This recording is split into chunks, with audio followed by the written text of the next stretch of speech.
இன்றைக்கி நாம் மேசம் ராசிக்காரர்களுக்கு 2025 வருடம் நவம்பர் மாதத்திற்கு உண்டான ராசி பலன் அப்படிங்கிறது தான் இந்த ஒரு வீடியோவில் நம்ம பார்க்க போகிறோம். அதாவது விஸ்வாவசு வருடம் ஐப்பசி மாதம் 15ஆம் தேதி சனி பகவானுக்குரிய சனிக்கிழமைகளில் ஏகாதசி திதியில் இந்த நவம்பர் மாதம் அப்படிங்கிறது பிறக்குது. இந்த நவம்பர் மாதத்தில் பார்த்தீங்க அப்படின்னா புத சுக்கிர யோகம் அப்படிங்கிறது இருக்குது, புத ஆதித்ய யோகம் இருக்குது, குருமங்கள யோகம் இருக்குது. இப்படி அற்புதமான பல யோகங்கள் இது எல்லாமே இருக்குது. அப்படிங்கிறதுனால வாழ்க்கையே அப்படியே தலைகீழாக மாறும், நிறைய நன்மைகள் அப்படிங்கிறது இருக்குது. இந்த மாதத்திற்குண்டான கிரக நிலைகள் அப்படின்னு பார்த்தீங்க அப்படின்னா சூரியன் நீசத்தில் இருக்கார் துலாம் ராசியில். 17ஆம் தேதி விருச்சகம் ராசிக்கு போயிட்டு சூரியன் பலமடைய போகிறாரு. செவ்வாய் பகவான் விருச்சகத்தில் இருக்கார், சூரியன் அவரோட சேர போகிறாரு. புதன் துலாம் ராசியில் இருக்கார். சுக்கிர பகவான் கன்னி ராசியில் இருக்கார். 3ஆம் தேதி துலாம் ராசியில் இருக்கார். 27ஆம் தேதி அவர் விருச்சகம் ராசிக்கு போக போகிறாரு. இப்போது இந்த விருச்சகம் ராசியில் செவ்வாயினுடைய சுக்கிரன் அப்படிங்கிறவர் சேர போகிறார். அப்படிங்கிறதுனால ஒரு 4 ராசிக்காரர்களுக்கு ஒரு பிருகுமங்கல யோகம் அப்படிங்கிற ஒரு அற்புதமான ஒரு யோகம் அப்படிங்கிறது இருக்குது. குரு பகவான் கடகத்தில் உச்சமடைஞ்சிருக்கார். சனி பகவான் மீனம் ராசியில், ராகு கும்பத்தில், கேது சிம்மத்தில். இதுதான் இந்த ஒரு மாதத்திற்கு உண்டான கிரக நிலைகள் அப்படிங்கிறது. இந்த பிருகுமங்கல யோகம் அப்படிங்கிற ஒரு அற்புதமான ஒரு யோகம் 4 ராசிக்காரர்களுக்கு இருக்குது. அது யார் யாருக்கு உங்களுடைய ராசிக்கு இந்த ஒரு மாதத்தில் என்னதொரு பலன்கள் அப்படிங்கிறது கிடைக்க போகுது அப்படிங்கிறது எல்லாத்தையுமே ரொம்ப தெளிவாக பார்த்துடலாம். நேயர்கள் எல்லாரும் எல்லா வளமும் பெற்றிருக்க நவ கிரகங்களுடைய பிரார்த்தனை பண்ணிக்கிட்டு வீடியோக்குள்ளே போகலாம். இன்னொரு முக்கியமான விஷயம், தனிப்பட்ட முறையில் ஜாதகம் பார்க்க இந்த வாரத்துக்கான அப்பாயின்மெண்ட் ஃபிக்ஸ் பண்ண சொல்லி நிறைய பேர் கேட்டிருந்தீங்க. இப்போது ரூபாய் 300 தெளிவாகவும் விளக்கமாகவும் ஜாதகம் பார்த்து தரோங்க. தாழ்மையான வேண்டுகோள், இந்த நம்பருக்கு ஃபோன் கால் அல்லது வாட்ஸ்அப்பில் கூட நீங்கள் கேட்டு உங்களுடைய அப்பாயின்மெண்ட் அப்படிங்கிறத ஃபிக்ஸ் பண்ணிக்கலாம். உங்களுக்கு தேவையான அனைத்து டீட்டெயிலும் நம்ம டீமில் இருக்கிறவங்க கொடுத்துருவாங்க. அப்பாயின்மெண்ட் டேட் மற்றும் டைம் ஃபிக்ஸ் பண்ணதற்கு பிறகு அந்த நேரத்தில் நான் உங்களுக்கு ஃபோன் கால் பண்ணி ஜாதகம் பார்த்து பலன்கள் அப்படிங்கிறது சொல்லிவிடுவாங்க. ஜஸ்ட் நீங்கள் வாட்ஸ்அப் அல்லது ஃபோன் காலில் உங்களுக்கான டவுட் அப்படிங்கிறத கேட்டுக்கலாம். சரிங்க, உங்களுக்கான அப்பாயின்மெண்ட் அப்படிங்கிறத டைம் ஃபிக்ஸ் பண்ணிக்கலாம். நிறைய பேர் எவ்வளோ நேரம் ஆகும் அப்படி சொல்லிட்டு கேட்குறாங்க. ஃபஸ்ட்டு நம்ம உங்கள் ஜாதக கட்டத்தை பார்த்துட்டு ஜனனகால பலன்கள் அப்படிங்கிறத சொல்லிவிடுவோம். அதாவது உங்கள் ஜாதகக்காரங்களுடைய வாழ்க்கை எப்படி இருக்கும், கேரக்டர் எப்படி இருக்கும் அப்படிங்கிறத சொல்லிவிடுவோம். அதுக்கப்புறம் கோட்சார பலன்கள் அடிப்படையில் கடைசி ஒரு வருஷம் எப்படி இருந்துச்சு, எதிர்காலம் வரக்கூடிய ஒரு வருடங்கள்லாம் எப்படி இருக்கும் அப்படிங்கிறதெல்லாம் பார்த்துடலாம். அட் லாஸ்ட் பார்த்தீங்க அப்படின்னா இந்த டைமில் என்னென்ன நடக்கும், இந்த நேரங்களில் நீங்கள் என்ன செய்யணும், அதாவது ஜாதகத்தின் அடிப்படையில் இதெல்லாம் பார்த்துட்டு உங்களுக்கு தெளிவான ஒரு விளக்கமான பலன்கள் அப்படிங்கிறத சொல்லிவிடுவோம். இதை தாண்டி உங்களுக்கு ஏதாவது சந்தேகம் இருந்துச்சு அப்படின்னா கூட நீங்கள் கேட்டுக்கலாம். ஒவ்வொரு ஜாதகத்துக்குமே 30 நிமிஷம் வரைக்கும் நம்ம எடுத்துப்போம். தெளிவாகவும் விளக்கமாகவும் பொறுமையாகவும் உங்களுக்கு எல்லாமே சொல்லிவிடுவோம். இது இல்லாமல் உங்களுக்கு ஏதாவது சந்தேகம் இருந்துச்சு அப்படின்னா கூட நீங்கள் டவுட்டு கேட்டுக்கலாம். கடைசியாக ஜாதகம் இல்லைனாலும் பரவாயில்ல, பிறந்த தேதி, பிறந்த நேரம், பிறந்த இடம் மட்டும் சொன்னாலே போதும், நான் உங்களுக்கு ஜாதகம் பார்த்து பலன்கள் அப்படிங்கிறது சொல்லிவிடுவோம். நீங்கள் ஜஸ்ட்டு வாட்ஸ்அப்பில் ஜஸ்ட்டு ஒரு மெசேஜ் அல்லது ஒரு ஃபோன் கால் பண்ணாலே போதுங்க. சரி, வாங்க நாம் வீடியோக்குள்ளே போகலாம். மேசம் ராசி நேயர்களே, உங்களுக்கு இந்த நவம்பர் மாதம் எப்படி இருக்குது அப்படின்னு பார்த்தீங்க அப்படின்னா மாதம் தொடக்கத்தில் ராசிநாதன் செவ்வாய் 8ஆம் இடத்துல அஷ்டமத்தில் இருக்கார். மாதம் முழுக்க அங்கே தான் இருக்க போகிறாரு. அதே மாதிரி ராசிநாதன் அஷ்டமத்தில் இருக்கார் அப்படின்னு சொல்லிட்டு நீங்கள் கவலைப்பட தேவை கிடையாது. ஏன்னா 8ஆம் இடத்துக்கும் அதிபதி அவர் தான். அப்போ 8ஆம் இடத்து அதிபதி 8ல் ஆட்சி அப்படின்னாலும் கூட 8ல் மறைவு அப்படிங்கிறது ஒரு விதமான விபரீத ராஜயோகம் அப்படிங்கிறத உங்களுக்கு கொடுக்குது. இது ஒரு அற்புதமான ஒரு பலன்கள் அப்படிங்கிறத கொடுக்கும். இதில் முக்கியமான விஷயம் என்னன்னு பார்த்தீங்க அப்படின்னா உங்களோட அந்த ராசிக்கு 4ஆம் வீட்டில் உச்சமடைஞ்சு குரு பகவான் இருக்கார் இல்லைங்களா, அவருடைய அந்த பார்வை அப்படிங்கிறது ராசிநாதன் செவ்வாய் மேலே விழுகுது. விருச்சகம் ராசியில் இருக்கக்கூடிய செவ்வாய் மேலே விழுகுது. அப்போது செவ்வாய் சூப்பரான ஒரு அமைப்பு அப்படின்னு நாம் சொல்ல முடியும். குருமங்கள யோகம் அப்படின்னு இதை நாம் சொல்லலாம். அவரை பார்த்ததால் குருமங்கலம் அடைகிறார். அப்படிங்கிறதுனால குருமங்கள யோகம் அப்படிங்கிறது கிடைக்கிது. இந்த குருமங்கள யோகம் என்ன செய்யும் ஜோசியரே அப்படின்னு சொல்லிட்டு ஒரு கேள்வி.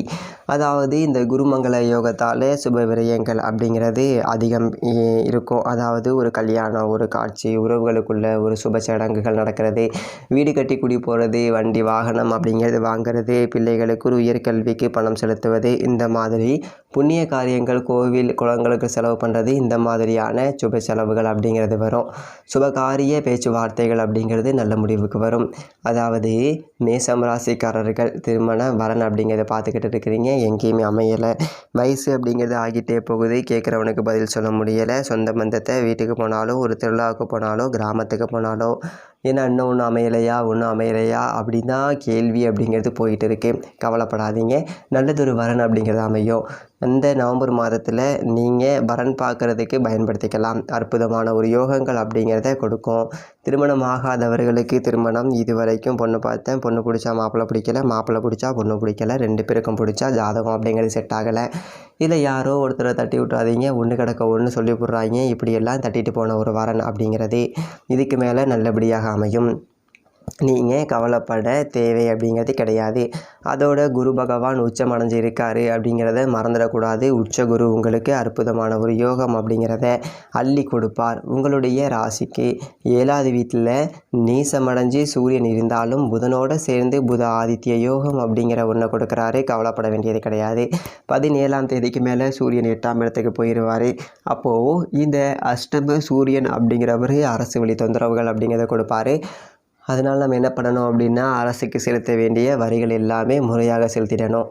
அதே மாதிரி சமூக வலைதளத்தில் எழுதும்போதோ, இல்லை ஒரு மேடைகளில் பேசும்போதோ, இல்லை பொதுவெளியில் பேசும்போதோ வார்த்தைகளை நிதானம் அப்படிங்கிறத கடைப்பிடிக்கணும். சண்டை சச்சரவு போகக்கூடாது. எவனோ எங்கேயோ கட்டி கொண்டுட்டா கூட அதை நின்று வேடிக்கை பார்க்கக்கூடாது. பழியும் பாவமும் நம்ம மேலே வந்து விழுந்து போகும். அதே மாதிரி தனஸ்தானத்துக்கும் சப்தமஸ்தானத்துக்கும் அதிபதியான சுக்கிர பகவான் கன்னிராசியில் இருக்கார். வெறும் 3ஆம் தேதி தான், அதனால் கவலைப்படாதீங்க. 3ஆம் தேதி துலாம் ராசியில் போயிட்டு ஆட்சி பெற்று அமர போகிறாரு. அற்புதமான ஒரு அமைப்பு அப்படிங்கிறது. 7க்கு அதிபதி 7லேயே ஆட்சி பெற்று அமைகிறாரு. அப்படிங்கும்போது மனைவிக்கு வேலை அப்படிங்கிறது கிடைக்கக்கூடிய ஒரு வாய்ப்பு அப்படிங்கிறது இருக்குது. அதே போல் இணைக்கு வேலை கிடைக்கக்கூடிய ஒரு வாய்ப்பு. வீட்டில் மனைவி இருக்காங்க, ஏதோ ஒரு வேலைக்கு போகணும் அப்படிங்கிறாங்க, டெம்பரவரியாக போகணும் அப்படிங்கிறாங்க, படிச்சிருக்காங்க அப்படின்னா இப்போ முயற்சி பண்ணிங்க அப்படின்னா வேலை அப்படிங்கிறது கிடைக்கும். கவலைப்பட வேண்டியது கிடையாது. உச்சம் அடைஞ்ச குரு 4ஆம் வீட்டில் இருக்கிறதுனால தாயார் வழி சொத்து கிடைப்பதற்கான ஒரு வாய்ப்பு கிடக்கு. அதே போல் தாய்க்கு உடல் ஆரோக்கியம் சரியில்லை, தேக சுகம் சரியில்லை, அடிக்கடி ஆஸ்பத்திரி செலவு பண்ணிக்கிட்டு இருக்கேன், போயிட்டு இருக்கேன், வந்துக்கிட்டு இருக்கேன் அப்படிங்கிறவங்க இதுக்கு மேலே தாயாரோட பரிபூரண அந்த குணம் அப்படிங்கிறத நீங்கள் பார்ப்பீங்க. ஒரு அற்புதமான பலன்கள் அப்படிங்கிறது இருக்குது. 8ஆம் இடத்துல குரு பார்வை அப்படிங்கிறது விலகுது, 10ஆம் இடத்துல குரு பார்வை அப்படிங்கிறது விலகுது, 12ஆம் இடத்துல குரு பார்வை விலகுது. அப்படிங்கும்போது இந்த 10ஆம் இடத்துல குரு பார்வை விலகுவதனால முடங்கி கிடந்த தொழில்கள் எல்லாம் கூட இதுக்கு மேலே சந்தோஷமாக நடக்கும்.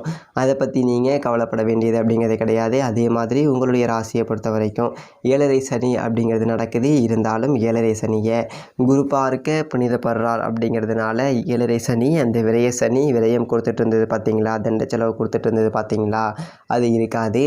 இதுக்கு மேலே நல்லதொரு செலவு அப்படிங்கிறது எல்லாமே செய்வீங்க. அதனால் அதை பற்றி கவலைப்பட வேண்டியது அப்படிங்கிறது கிடையாது. அதே மாதிரி லாபஸ்தானத்தில் இருக்கக்கூடிய ராகு இதுக்கு மேலே உங்களுக்கு சில லாபங்கள் அப்படிங்கிறத கொடுப்பாரு.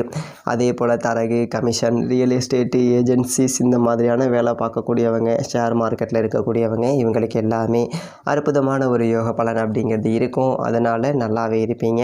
அதனால் எதை பற்றியுமே நீங்கள் கவலைப்பட வேண்டியது அப்படிங்கிறது கிடையாது.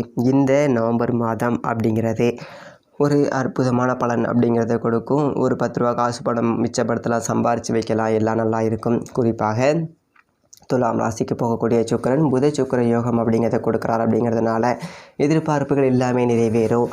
உதவி வருமானம் அப்படிங்கிறது வரும். வீட்டில் பார்த்தீங்க அப்படின்னா ஒருத்தருக்கு மேற்பட்டவர்கள் சம்பாதிப்பீங்க. அவன் மட்டும் தான் சம்பாதிக்கிறேன், கடனை வேணால் கட்டுறேன், இல்லை என் செலவை நான் பார்த்துக்கிறேன், இல்லை குடும்ப செலவை பார்த்துக்கிறேன், தாய் தங்கச்சியை பார்த்துக்கிறேன், அண்ணன் தம்பிகளை பார்த்துக்கிறேன், இல்லை இன்னும் ஒருத்தன் யாராவது சம்பாரித்து எனக்கு அப்படியே கை கொடுத்தாங்கன்னா ஒரு வழியாக முன்னுக்கு வந்துடுவேன், இருக்கிற கடனை ஃபுல்லாக அடைச்சிடுவேன் அப்படின்னு சொல்லிட்டு இருந்தவங்க எல்லாமே வீட்டில் ஒருத்தருக்கு மேற்பட்டவர்களுக்கு ஒரு வேலை அப்படிங்கிறது கிடச்சி ஒரு உதிரி வருமானம் அப்படிங்கிறது பெருகும். அதே மாதிரி பொது வாழ்க்கையில் இருக்கக்கூடியவர்களுக்கு பொறுப்புகள் அப்படிங்கிறது இருக்கும். சில பேர் வந்துட்டு வெளிநாட்டில் இருந்தவங்க, தாய்நாடு திரும்ப முடியாதவங்க, ஒரு வீட்டில் இருக்க முடியலை, சொந்த வீட்டில் இருக்கக்கூடாது அப்படின்னு சொல்லிட்டு வாடகை வீட்டுக்கு போனவங்க, திருமணமாகி வீட்டில் பிரிஞ்சிருந்தவங்க, தாய் தந்தைக்கு தெரியாமல் திருமணமாகி போய் கோபதாபத்தில் தனியாக இருக்கிறவங்க, இவங்க எல்லாருமே ஒன்று சேர்ந்து பூர்வீகத்தில் ஒன்று மண்ணா சந்தோஷமாக இருக்கக்கூடிய ஒரு வாய்ப்பு அப்படிங்கிறது இருக்குது. அரசு வேலையில் இருக்கக்கூடியவர்களுக்கு உத்தியோக மாற்றம் அப்படிங்கிறது விருப்பப்படி கிடைக்கும். தொலைதூரத்தில் வேலை பார்க்குறேன், சொந்த ஊருக்கு ட்ரான்ஸ்ஃபர் வேணும் அப்படின்னா இந்த தூர காலகட்டத்தில் கிடைக்கும். அதே மாதிரி இடம் பூமி விற்பனை கைக்கூடலையே அப்படிங்கன்னு இருந்தவங்க, ஒரு சொத்து இருக்குது அதை விற்றுவிட்டா கொஞ்சம் கடனை அடைச்சி ஒரு வீட்டை கட்டி விட்டு உட்காந்துருவேன், அது விற்க முடியலை, ஏகப்பட்ட வில்லங்கம் இருக்குது, ஏகப்பட்ட பிரச்சனை இருக்குது அப்படின்னவங்க எல்லாமே எல்லா பிரச்சனை அப்படிங்கிறது மாறி இதுக்கு மேலே நல்லாயிருக்கும். கொஞ்சம் லேசாக ஆரோக்கிய தொல்லை அப்படிங்கிறது இருக்கும். ஏன்னா அஷ்டமத்தில் செவ்வாய் ராசிநாதன் இருக்கார். மறைஞ்சே போயிருந்தாலும் கூட ஆரோக்கிய தொல்லை அப்படிங்கிறது மட்டும் கொஞ்சம் இருக்கும்.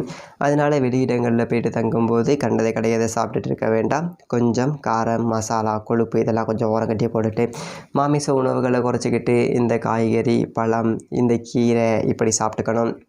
வெளியூருக்கே போனாலும் கூட வீட்டில் இருந்து சாப்பாடு எடுத்துகிட்டு போயிடுறது அப்படிங்கிறது நல்லது. ஏதோ ஒரு புளியோதரையோ எலும்பிச்சை சோறோ கட்டிக்கிட்டு போயிட்டு எடுத்துகிட்டு போயிடலாம். கௌரவம் பார்க்க வேண்டியது கிடையாது. இல்லை எனக்கு கௌரவம் தான் முக்கியம் அப்படின்னா அப்புறம் காசு கொடுத்து ஊசி குத்திக்கிட்டு அலைய வேண்டியது தான். இந்த விஷயத்தில் மட்டும் கொஞ்சம் கவனமாக இருந்துக்கோங்க. மற்றபடி நல்லாயிருக்கும். மேசம் ராசிக்காரர்களுக்கு எல்லாம் நல்லதாகவே அமையும். மேலும் தனிப்பட்ட முறையில் ஜாதகம் பார்க்க கீழே இருக்க நம்பருக்கு கான்டாக்ட் பண்ணுங்கள். தெளிவாகவும் விளக்கமாகவும் பொறுமையாகவும் ஜாதகம் பார்த்த பலன்கள் அப்படிங்கிறது சொல்லப்படும். நன்றி, வணக்கம்.